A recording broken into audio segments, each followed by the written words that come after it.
ভগবান, তুমি যুগে যুগে দূত পাঠায়েছ বারে বারে দয়াহীন সংসারে।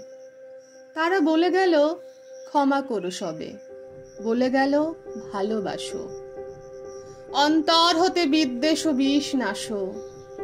বরণীয় তারা, স্মরণীয় তারা, তবুও বাহির দ্বারে। আজি দুর্দিনে ফিরানু তাদের ব্যর্থ নমস্কারে।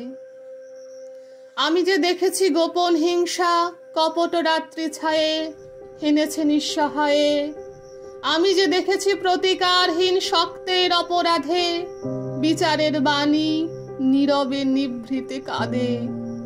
আমি যে দেখিনু তরুণ বালক উন্মাদ হয়ে ছুটে, কি যন্ত্রণায় মরিছে নিষ্ফল পাথরে মাথা কুটে। কণ্ঠ আমার রুদ্ধ আজিকে বাসি সঙ্গীত হারা অমাবস্যার কারা। লুপ্ত করেছে আমার ভুবন দুঃস্বপ্নের তলে, তাই তো তোমায় সুধায় অশ্রু জলে। যাহারা তোমারে বিষাইছে বায়ু নিভাইছে তব আলো, তুমি কি তাদের ক্ষমা করিয়াছ? তুমি কি বেসেছ ভালো?